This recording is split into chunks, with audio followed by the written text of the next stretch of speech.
on Borderlines, we focus primarily on global issues. That's why we're called Borderlines, because it's the only show on radio in Nigeria that is dedicated to taking you beyond borders every week, all the time. So, my guest today is an absolute honor to have him with me.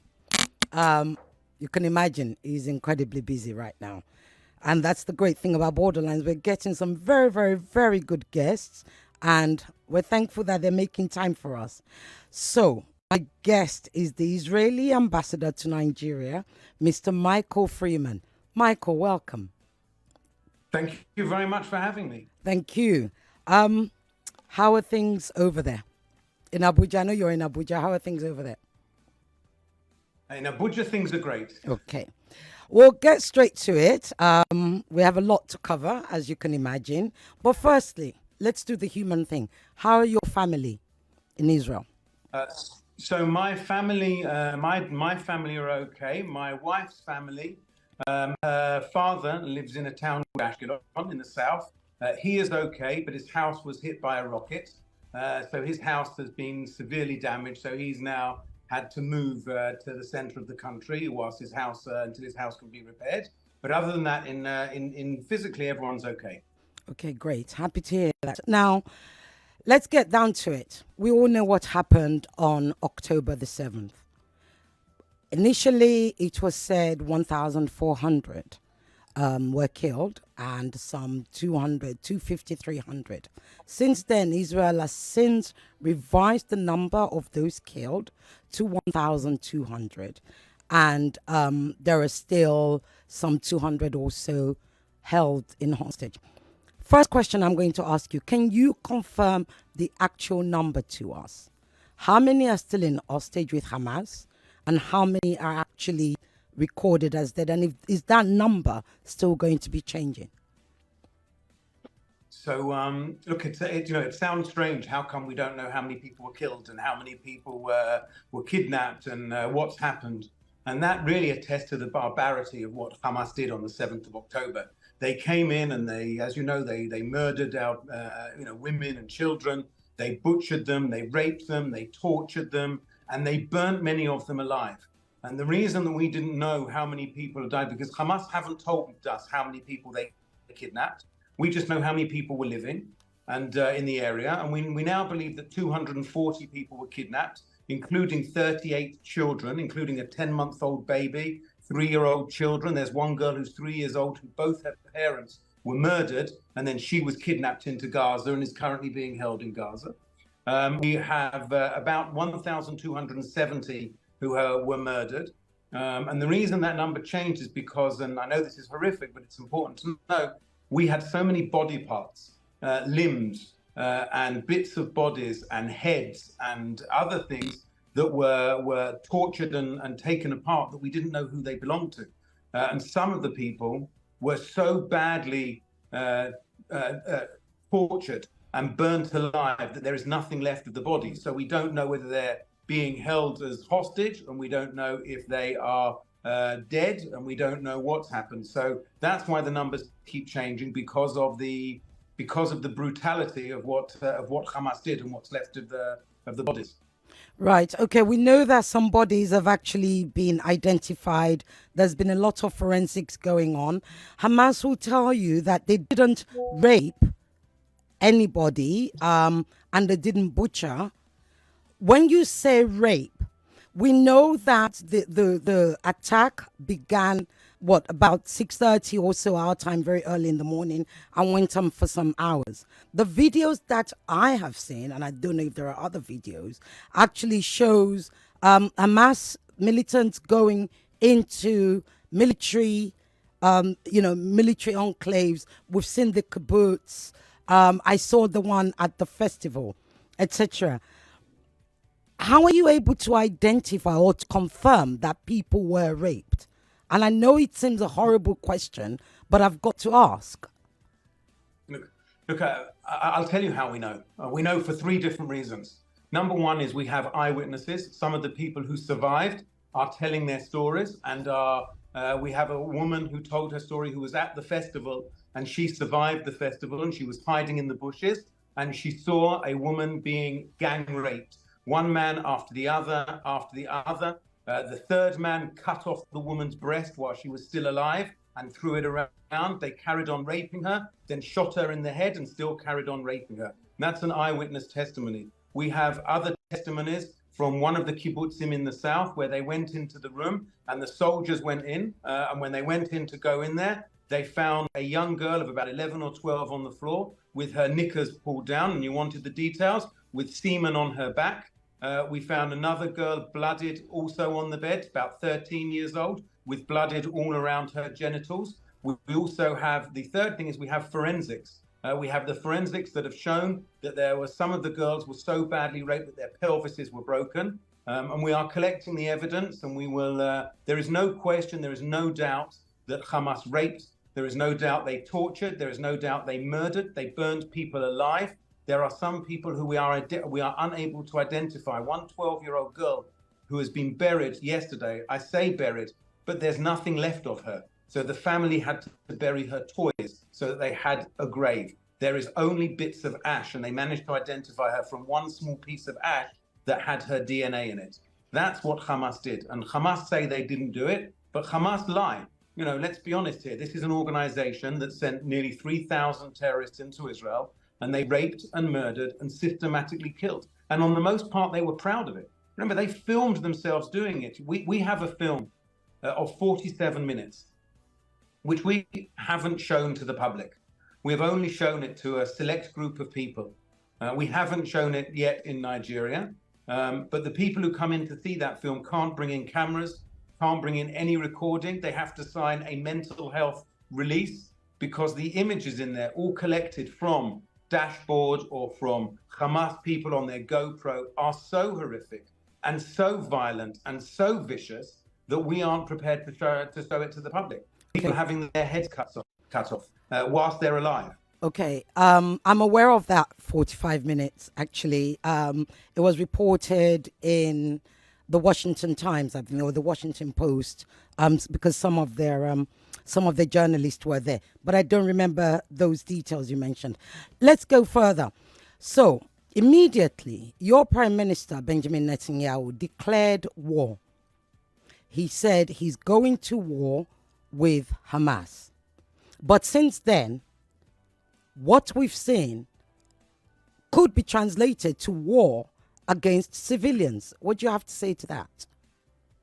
Now, our war is against Hamas. Our war is absolutely not against the Palestinians. Our war is against Hamas, who have, since 2007, been in power in Gaza and have launched this vicious terror attack. And you know, what's amazing is that last week their leaders went on TV and they said to them, you know, do you want a ceasefire? And they said, of course we do, because if we have a ceasefire, we'll be able to get ready to do October the 7th again and again and again and again until we can annihilate Israel. We will not stop till we annihilate Israel and we kill every Jew. That's Hamas's own words. Hamas have got no interest in stopping. So we are doing everything we can that is reasonable, that more than any country has done, to avoid civilian casualty. We have encouraged all of those people, Palestinians living in the north of Gaza, to move south. We've opened humanitarian corridors. We have protected them because we've seen Hamas have shot them and tried to kill them when they're moving south and tried to prevent them moving south. Sorry. Start again. Did you say, because I didn't want to interrupt you, firstly, but I do have to interrupt you. The Hamas spokesman that you mentioned, I did see that interview. And what he said was, we will attack on the 7th, on the 8th, whatever. I do not remember him saying until we destroy Israel. But like I said, that's what I saw. The other thing is, I just need to clarify. Hamas's charter, sorry to interrupt. Go ahead. Hamas's charter specifically calls for the destruction of Israel and the death of every Jew. It's very clear. It's their main items in their. Okay, I have seen their charter, but again, I don't remember reading that in the charter. But let's move on. I have actually gone to read their charter because I had to be prepared to interview him last week. Now, let's go back to what you were saying about from the north to the south. you said something which was, can you please repeat that? Yeah, so we've created a safe zone in the south of Gaza, in the south of the Gaza Strip, and we have created humanitarian corridors to allow from Palestinians to move, the Palestinian citizens, to move from the north to the south. Over 1 million Palestinians have done that. Now, we know that Hamas terrorists are also doing that, but we know they're moving south, some of the Hamas terrorists, but there's nothing we can do because we're not prepared to target civilians so that we can just maybe kill a terrorist or two. So we are allowing them to move south. We are encouraging them to move south. We are protecting them as they do so. And in the south, we are coming in is significant humanitarian aid. There's 1,700 trucks of aid that have already come in with water, with medicines, with food, with other basic needs for those people there. And today we've said we're going to allow fuel in, to allow fuel to power the water systems and the sewage systems and the other critical systems to allow for people to be living there. Okay, let me read something out to you. There were leaflets, and I literally had to get this translated. There were leaflets that were dropped into Gaza. One of them read, "Urgent people of Gaza. Today, Hamas fired missiles towards our army, which was trying to open the road from north of Gaza towards the south so you can be safe. But Hamas wants to use you as human shields for themselves and their leaders." Again, despite that, the Israeli army will allow passage tomorrow between 10 a.m. and 2 p.m. on Salahuddin Road. For your safety, use this time to move south to the area of the south of the Gaza Valley.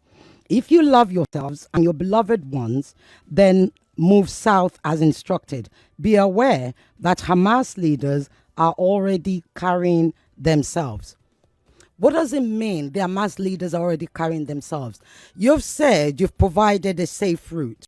Now, we have reports, and it's everywhere. It's not even, I don't have to prove this to you, that even when they do move to the south, they are still getting bombed in the south.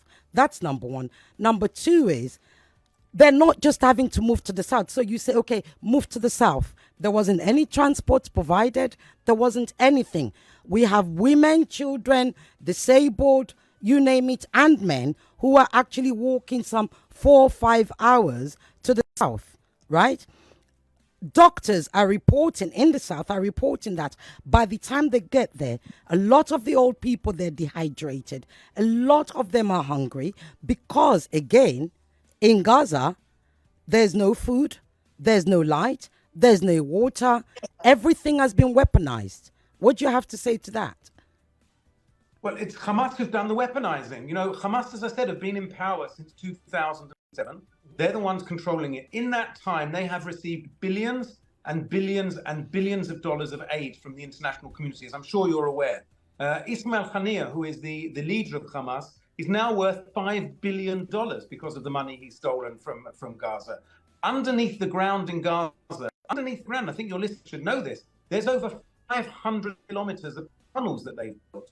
To put that in comparison, the London Underground, and we all know the London Underground underground only has 400 kilometers of tunnels. The Paris Metro only has 250 kilometers of underground tunnels. Hamas have built 500 kilometers of underground tunnels. All the Hamas leaders have all the water they need, all the drink they need, all the food they need, all the fuel they need. They have everything because they have stolen it and they've taken it from the people of Gaza and kept it for themselves. So, we are asking them to move south because exactly what you're saying, in the south, there are doctors, there is water, there is food, there is medicine, and there is a safe space for them to be.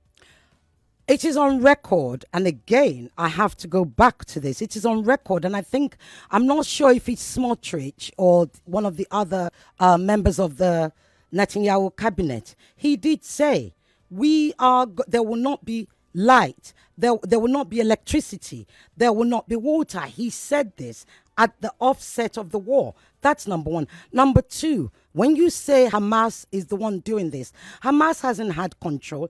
Israel has had control of Gaza since the early 90s, right? Israel determines Israel determines their that's light. not true. What is true? Then what is true? So in 2005, I think it's important that everybody understands the timeline, because as you say, it's critical here. In 2005, Israel left the Gaza Strip. We took out every single soldier. We took out every single settler. The so-called settlements were removed. There was not a single person, and we left their greenhouses. We left there all sorts of different opportunities for industry and for providing. There was an airport there that was built. There was a port that was built. And then in 2007, Hamas came to power. They killed significant numbers of Palestinians in order to take control. They threw people off rooftops. They absolutely carried out horrific atrocities, and they took control of Gaza. And since then, they used the airport and they used the port to fly in rockets and to fly in and to carry out terrorist attacks. And so since 2007, we have had to make sure that we check what comes in. But again, let's remember, Hamas have fired over 9,000 rockets at Israeli towns and communities. These rockets are absolutely huge. They've managed to get the rockets in. They attacked us using SUVs and jeeps and cars. They managed to get those in. They attacked us with hundreds and hundreds of rocket-propelled grenades, of bombs, of guns, of Kalashnikov. They managed to get all of that in. So when we say that they can't get things in, it's just not true. I personally went down to the border with Gaza, and I saw every day before all of this started, hundreds and hundreds of trucks going in with everything that was asked for by the Gazan people to go in. And all that's happened is Hamas have taken that and abused it and used it. So we have to remember what was going on there. Okay, let's go back to it. 2006, you said Israel left Gaza and left, yes, and left all the infrastructure, the port, etc. But, Michael, it is on record that even though Israel may have physically left, they didn't infrastructurally leave. And Israel still had control over what happens in Gaza. The fact that Gazans, for instance, have to go through a gate. If I leave your house, I do not lock your gate. You still have the key to your gate. But that is not the case in Gaza, right? If I leave your house... There's a border. Permit me. Permit me. If I leave your house, I do not have access. When I get to my house, I do not have the mechanism to control your electricity. If I leave your house, I cannot go to the drainage that actually brings water to you and the water pipes that the water tunnels that you build and pour concrete on it. I happen to know some of this because if you were in Gaza, but I can tell you without meaning to insert myself, so was my sister. So you see, some of these things she's seen physically. So again, I think it's important. Again, you're raising points, and a lot of people don't necessarily know the numbers. Okay, Israel go ahead. provides only 50% of electricity is provided by Gaza by Israel. Of that 50%, it's provided in 10 overhead cables. That's how we get the electricity in. Hamas have cut down 9 of the 10 cables. So why? 90% of those things, because they fired rockets and the rockets blew them up. They fired when the war started. From before the war, they started. Okay. They started firing rockets, and we obviously couldn't go in to repair them, and Hamas have got no interest in repairing it. Of the water in Gaza, Israel only provides 9% of Gaza's water. The rest of it is provided by desalination plants and is provided by aquifers within the Gaza Strip. And the issue you referred to about the concreting of the well, these were wells that were being dug illegally and were poisoning the overall aquifer. And if they weren't sealed up, then there would be no quality drinking water in the whole of Gaza. So it's important to know that 92% of all the water in Gaza comes from Gaza. It doesn't come from Israel. It never came from Israel. So from 2000, but one of the questions we should ask ourselves is, when Israel left in 2005, and Hamas have been in control there since 2007, they've been in control for 16 years. In 16 years, they could have built electricity generators. They could have built more desalination plants. They could have built all sorts of different things, but they didn't, because they took the money and they used it to buy guns and to build rockets and to build a terror network and to build an underground tunnel system and to steal it for their leaders. So the question is, why have they done that, and why haven't they invested in the infrastructure of Gaza? And the reason is because Hamas don't care about the Palestinians. They've got no interest in the Palestinians. They use the Palestinians as a human shield. They don't care if they die. All they care about is killing Israelis and killing Jews. Okay. We'll be right back. That's a good place to start. We'll be right back. We're going to take a 1-minute break. So grab some water if you need to, Michael. We'll be right back. Thank you, Lagos.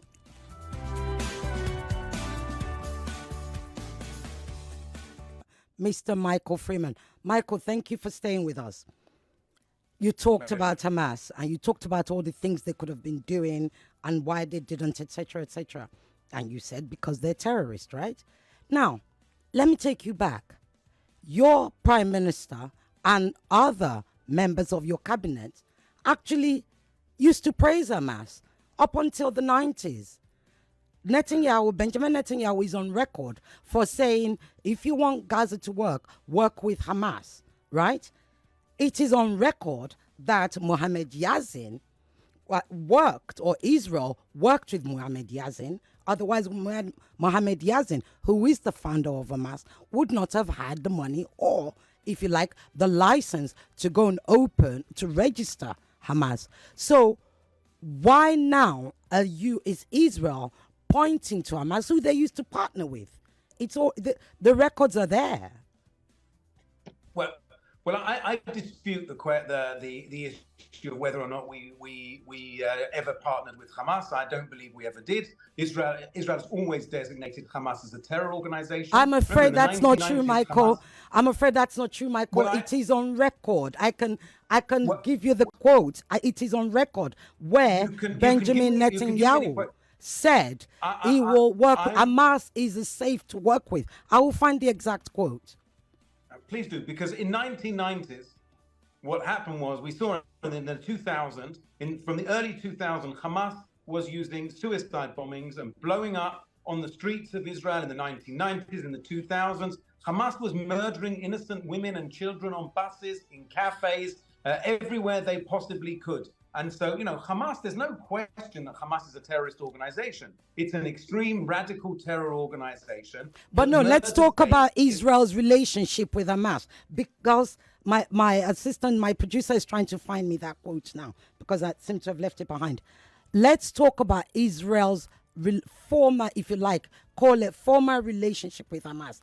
During the 90s, when Yasser Arafat was working, who was PLO, as you know, was working towards the two-state solution. Israel was working with Hamas. That's on record.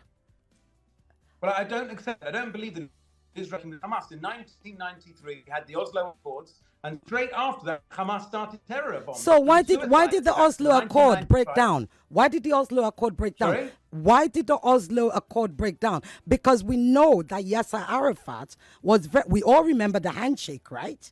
We know that he had the handshake with Yitzhak Rabin. We know Yitzhak Rabin was assassinated, not by Hamas, not by a Palestinian, but by an Israeli. So what is it?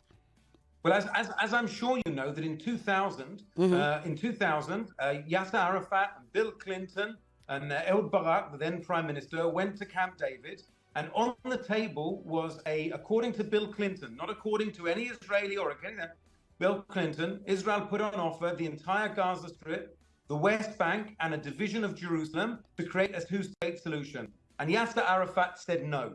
He rejected that offer. Again, Ehud Olmert, 2 years later, made an even more generous offer. And Yasser Arafat said no. So the reason that there's not been a Palestinian state is because Yasser Arafat said no, and he said no again. And so that's the reason there's no Palestinian state. We've made the offer. We keep making the offer. And straight after that, we had the second intifada, where Yasser Arafat allowed and encouraged people to come in to blow themselves up, terrorists to blow themselves up, to kill Israelis, to murder people on their buses, to murder them in the cafes, to murder them in the streets, to murder them at schools with suicide bombings and terror attacks. Okay, so what you're saying is that the Oslo Accord fell apart because of of the Palestinians because of Yasser Arafat? Look, I think there are many reasons, but the fundamental is that when Israel made an offer in 2000 and 2002 for a Palestinian state, Yasser Arafat rejected it, full stop. Well, he didn't just reject it. I mean, we know that there were reasons why it was rejected. Okay, let's come back to today, because I will find that quote, and hopefully I'll get it before this interview is over. Let me read a letter to you. Dear Prime Minister, we, a group of cross-party parliamentarians, are writing to express our deep concern at the events unfolding in Israel and Gaza, and call on you to support a ceasefire, end the horrendous levels of killing of civilians, and chart a political path to lasting peace for the region.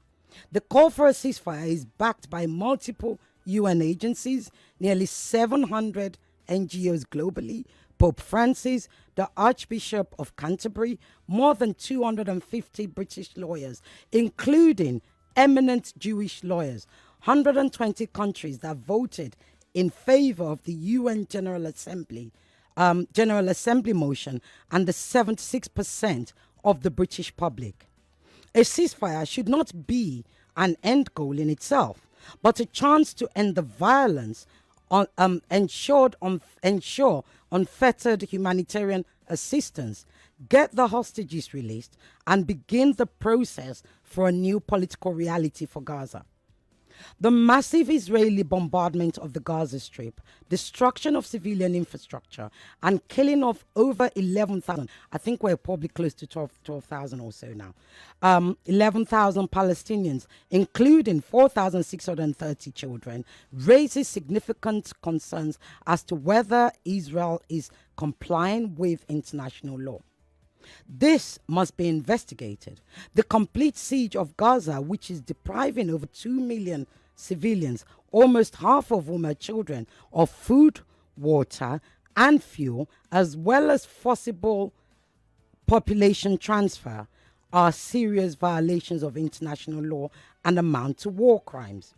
Hamas must be held accountable for the attack on 7th of October. These were war crimes for which the perpetrators must be brought to justice. The taking of hostages is also a war crime under the Geneva Convention, and we join you in demanding immediate and safe return of all hostages. Israel has the right under international law to defend itself in response to the terrorist attacks on 7th of October. However, whatever the provocation, even every nation is bound to comply with the rules of law. Why isn't Israel complying with the rules of law? By killing over 11,000 Palestinians, by taking down, you say, let me remind you again, your prime minister said we are at war with Hamas. Michael, you've told me on this interview, we are at war with Hamas. However, Israel has dropped more bombs in Gaza, and they did this in the first couple of weeks, than the Americans dropped in Afghanistan in all their times there. But even more so is that critical civic infrastructures are being taken down. Let's even put the hospitals at that side, because we'll talk about that. But schools, UN offices, residential buildings. How is that Hamas? You said they have 500 tunnels. But surely, bombarding all the critical infrastructure. Go ahead. You've given me lots and lots of things. The first thing, let's address the issue of a ceasefire. Anybody who's calling for these people who you read out in the letter, they don't give any way of returning the hostages. There are 240 hostages, including women and children and babies, old age pensioners, Holocaust survivors who are there. There's no way of bringing those hostages back because Hamas have got no interest in bringing them back.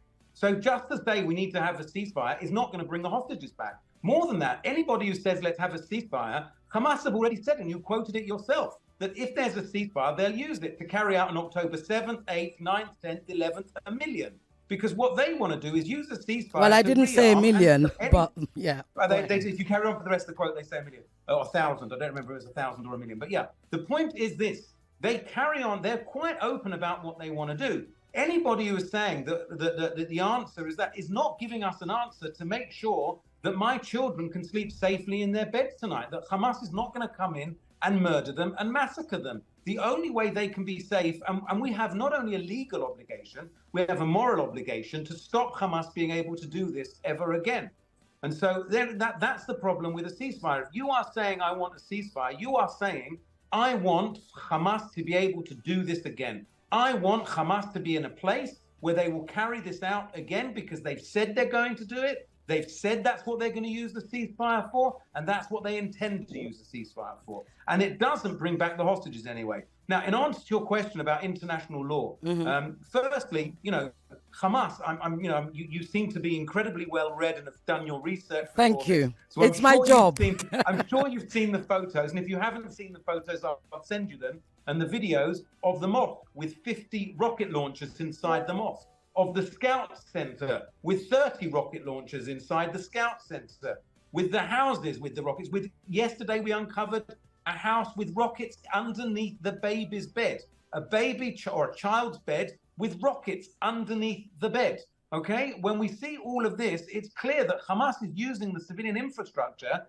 If I have a house, if I'm living in a house, and inside my house are 30 rockets that I fire at civilian populations, and I fire the rocket and then I carry on living in my house, then I fire another rocket and live in my house, is that house a house or is it a military target? And I would argue that if we phone up the residents and say to them, get out of your house, it's no longer a house, it's a military target, and those people leave their house, we have every right to destroy that house, to stop it being used to launch rockets on our civilians. My father-in-law's house was destroyed by one of those rockets fired from out of that room. And with the greatest of respect, I'm not going to stop defending our citizens because Hamas have put them inside somebody's house. Okay. Finally, regards to international law, international law is, and it's very important we get this, international law is very clear. Israel has a legal responsibility and in order to protect our civilians, to stop Hamas being able to do this again, and to target Hamas wherever we can, minimizing civilian deaths where possible. There has never been a war in history, where there hasn't been civilian deaths. And I mean this from the bottom of my heart. Every civilian death is a tragedy. I'm a father to 2 young children. The death of a Palestinian child is just as tragic as the death of an Israeli child. A Palestinian child is not worth less than an Israeli child. They're both worth exactly the same. They're both children. They both should have a better future. The difference is that we're doing everything we can to avoid killing civilians, and Hamas is doing everything they can to kill civilians. And it's a fundamental difference. Okay. Israel is known. In fact, before I go that, let's still talk about this bombing a little bit more. So, Hamas, we know, is in charge, is the governing, the democratically elected government in Gaza. The PLO or Fatah is democratically elected government in the West Bank. However, the killings hasn't just been in the West, in Gaza. It's also been in the West Bank. 200 or so people have been killed in the West Bank, right? With some almost 2,000 arrested. 3 times more raids has happened in the West Bank since October 7th, since President Netanyahu declared war on Hamas.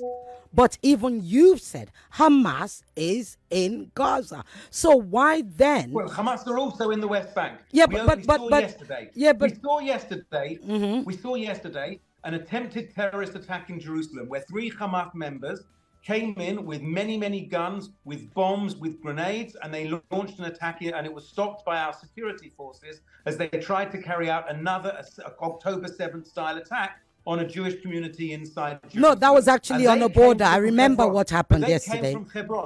They came from Hebron. They did not cut, and that's in the West Bank. So we are acting in the West Bank to arrest those Hamas terrorists who are planning terror attacks from within the West Bank as well. We are not operating in the same way that we are in Gaza, obviously not, because as you say, our war is with Hamas. And if somebody is bringing a gun or wants to kill me, I will arrest them or I will kill them before they kill me. Yeah, but let's go back to the West Bank. The Israeli raid on the people, the residents in the occupied territories in Jerusalem has increased threefold, right? And But so have even the terror yeah, but attacks. hold on, no, but even before the seventh, there were all sorts of skirmishes going on. Now, let's take this. What you mentioned yesterday about the attack, it was on a border, I think, of Hebron, between Hebron and somewhere else. And No, it it was right. It was wasn't they came from Hebron. It was in Jerusalem. It was on the in border of Jerusalem. Jerusalem. I know Right. exactly where it was. Right. Okay. But I think there were three people, and I think one Israeli was killed, and the Palestinians was killed. The fact that and I'm talking about the West Bank now, the fact that the people of the West Bank, if you like, for the sake of this conversation, are also being punished for the war that is supposed to be against Hamas. If it was, The people aren't being Michael, punished. no, but they are, because if How the are raids, how are they being punished? if the raids, We've arrested people we've arrested the leadership of Hamas. No yeah, one but else. We no, aren't but arresting anybody are else. 2,000 people that you've arrested in the Correct. West Bank The Hamas? leadership. Remember, in Are they all Hamas? In Gaza, absolutely they're Hamas. They're either Hamas or Islamic Jihad. They are either Hamas or Islamic Jihad. That's who we are arresting. We're not arresting anybody else. That's who we're arresting. And we are doing it so that there isn't a war in the West Bank. Okay. So that there is quiet in the West Bank. Look, eventually, Israel and the Palestinians have to have peace. They are my neighbors. They're not going anywhere. They're not going to disappear, and I'm not going to disappear. And so we need to have, and I'm sure you want peace just as much as I want. Absolutely. Well, probably not. I probably want peace more than you because I live there, and that's just a. No, I want peace anyway. I actually do want peace. Absolutely. Because I have friends who live in both parts. Absolutely. So we all want peace in that area. Well, I can tell you, if Hamas stay there, there will never be peace. There can never be peace with somebody who cuts the heads off babies. Okay. There can never be the peace with people who mass rape. And therefore, we need to get rid of them. And when we get rid of them, there will be a better future for both Palestinians and Israelis. And I genuinely believe there will be an opportunity for peace at that point. Okay, we'll talk about peace in more detail a little later. Israel is known for its superior, and I say that with all compliments, to having the most superior, sophisticated security system. Are we agreed on that? Right? Now, we are, and I know where you're going. You know where I'm going. So tell me two things. One, with Israel's sophistication, to look for, and in this day and age of AI, and AI is part of the security apparatus that, sophistication security apparatus use. To be looking for Hamas in a small space that has 2 million plus people, 50% of whom are young people who have not voted for Hamas, and then having to kill over 11,000 and over 4,000 babies just to find Hamas. Would you say Israel's security is not so sophisticated after all? Well, I think our security is very sophisticated. I would also say that the numbers coming out of Gaza, we should be very, very wary of any numbers coming out of Gaza. There's no question. Well, these numbers are from the UN, I'm afraid, not from Gaza. I'm not taking my numbers from the Gaza. But the UN have taken their numbers from the Gaza Health Ministry, which is Hamas. So the UN have taken their numbers from Hamas. Okay, but I'm supposed to. But I'm supposed to take your numbers, though. If you tell me these are the numbers, if you give me numbers from Israel, I won't doubt you.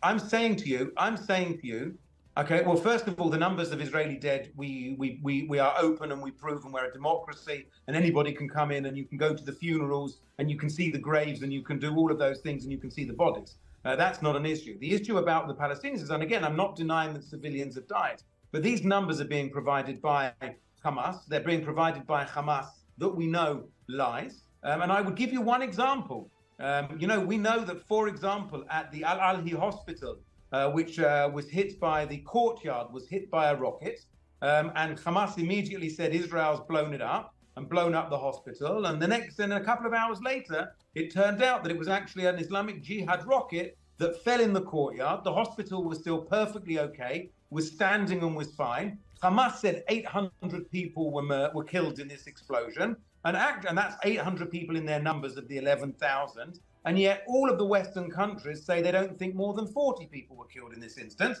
and they were killed by a Palestinian rocket anyway. So, we have to take all of those numbers with a big pinch of salt. And I would say to you, I've no doubt that civilians are dying. Please don't get me wrong. I have no doubt that civilians are dying.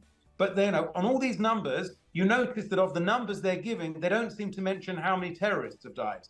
They don't seem to mention the number of Hamas fighters that have died. We know that at least 4,000 Hamas fighters have died because we've counted them as they've been killed. But is that and that released? doesn't include many others.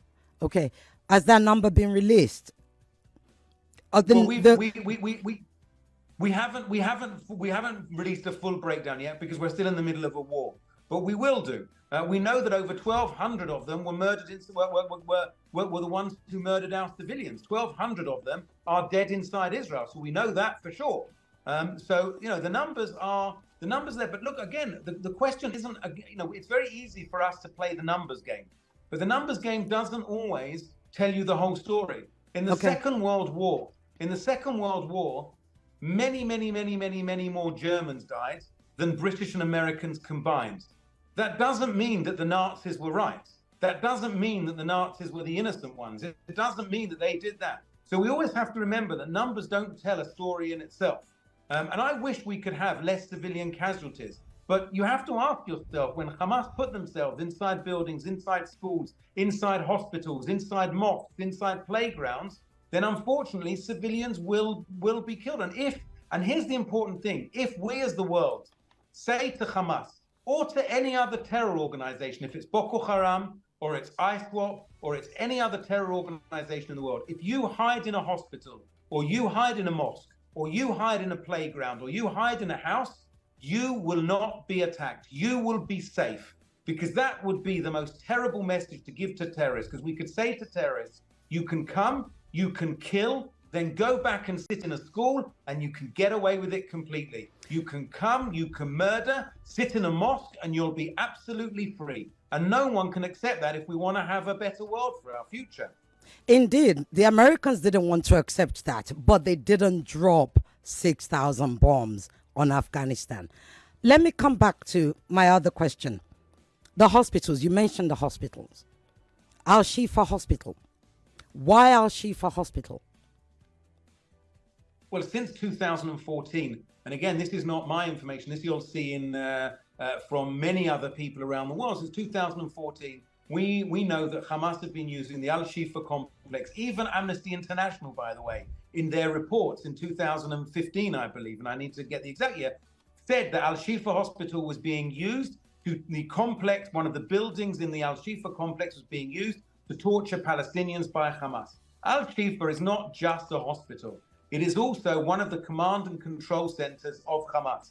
We went in there yesterday. We have shown Kalashnikovs, we've shown grenades, we've shown a car full of enough explosives and other material enough to take over a small town that was in there, a booby-trapped car. We have found evidence that hostages were being there. Right next to the Shifa hospital, we have recovered the bodies of 2 Israeli hostages that were murdered by Hamas. So Al-Shifa hospital is not just a hospital. It's been used as a command and control center by Hamas. We found an entrance to a tunnel there. And I think in the coming days, there'll be even more information that will be released, which will prove beyond a doubt what Al-Shifa hospital really is. Experts, and I remember the video, I've seen the video with one of your senior military people, showing, and even on Israeli television, they have said Israel is gonna have to do better than this if they want us to believe, and I'm paraphrasing, by the way, if they want us to believe that Al-Shifa is being used. There's one of the words that was used was Kalashnikov, rusty. That's the word, rusty Kalashnikov. I saw that video. I saw it online. The first one, I saw it immediately because I do follow the IDF. right?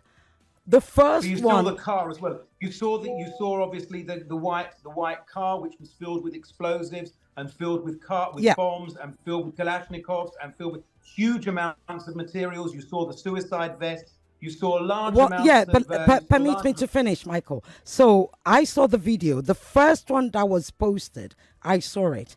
And then second, that one was deleted. And then a second one was then reposted that actually that had been edited without, and I can't remember the exact words. But even if we go back to that, Al Shifa has been under siege, if you like, for the last 5, 7, 8 days. Okay? What the military officer showed yesterday literally couldn't have been surely what the sophisticated Israel could find to prove that Al Shifa is a Hamas, what is it, Central Operation Center, I think is what Israel calls it. It's one of their command centers, and again, I think we should be patient. Israel doesn't release all of its intelligence immediately. Remember, there are 240 hostages, Israeli hostages that are being held in Gaza, and we have reason to believe that Al Shifa was connected to those hostages. And whilst we're still looking for hostages, we're not going to provide information at this point that could endanger the lives of our hostages that are being held. But I think we should wait a couple of days, and I think you are going to see intelligence and information that will show beyond a doubt. And again, 7,000 people, Michael. 7,000 people in El Shifa are still being held in there. We're going to come back. Sorry to interrupt you. We're going on a break. Sorry to interrupt. Please hold on to that thought. I'm so sorry. We're going on a quick break. We'll be right back.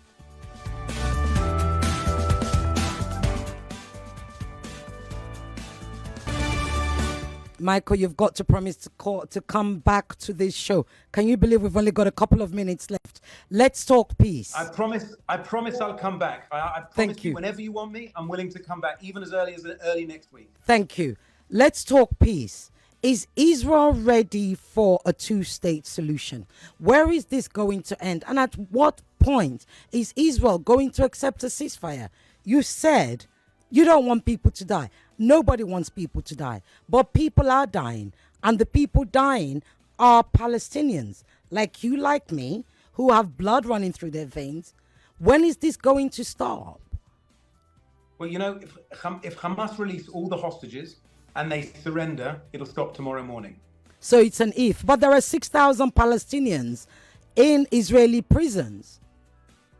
Right, but these are people. There are 6,000 people. But if I walk up, if I murder somebody in the street, if I shoot 5 people in a cafe, or I shoot a child at a bus stop, or I stab somebody in the street, surely that person should be in prison. These are who the 6,000 people are in Israeli prisons. They've all been in trial. They've all been on trial. They've all been convicted in a court of terror activities. So to compare somebody, how do you compare somebody who's shot somebody and is a terrorist?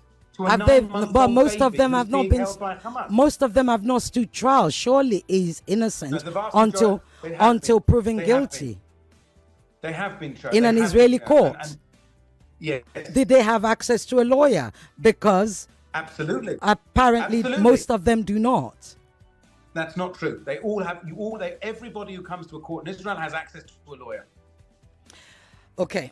Well, you need to come back. I've got so many questions, and like I said, I can't believe we've literally got about a minute left. The latest UN resolution, why did Israel say they're not going to be a part of it? As I said to you, we want our hostages back. So it's a condition. So people will continue to be killed until the hostages are returned. Don't get me wrong, and that doesn't mean they shouldn't be returned, but that's effectively what I'm hearing from you, that Israel will continue to bombard Gaza, to tell Gazans to move to this. We're not bombarding. Israel, I'll put it like this, so it's very clear. Israel will continue to act to degrade Hamas's ability and target the Hamas leadership and the military infrastructure until they can no longer carry out another October the 7th and until we get our hostages back. If tomorrow morning Hamas return our hostages and surrender, it's all over. This is not something that we can ever accept. No one can accept where no one can accept on their borders a terror organization like Hamas. We want peace. We want a better future, but there cannot be one with a genocidal, barbaric, torturing or terror organization such as Hamas on your borders. And we have to stop them because they're going to kill us again. Right. So let me end with this because I have another guest immediately after yours. One of the, I'm trying to remember his name as you were speaking. One of the senior UN representatives yesterday said, do not be driven by rage. Again, I paraphrase him. He said he was pleading and he said, do not be driven by rage. What I'm hearing from you is a lot of rage. What the world heard from Prime Minister Netanyahu was a lot of rage, right? Now, of course, the immediacy of pain and all of that is understandable. But we're some 42 days on and we can still hear that rage. So Michael. We're not driven by rage. We're not driven by rage. Obviously, we were angry, but we're more shattered as by this murder, and we need to make sure that it doesn't happen again. It's not rage. Okay. It is absolutely not rage. It is cool. It is rational. It is the attempt to get back our hostages, and it is in order to make sure this never happens again. Thank you. We cannot allow Hamas to do this again. Let's carry on the conversation next week. I do want to see better days, and we've still got lots of things we didn't cover. Yeah, and I believe that these conversations are healthy and positive, and we need to be able to explain and understand. And I look forward to challenging questions. Yeah. But I do believe that better days are ahead of us. Thank you very much, Michael Freeman, Israeli ambassador to Nigeria. Thank you for joining me on Borderlines. Thank you very much for having me.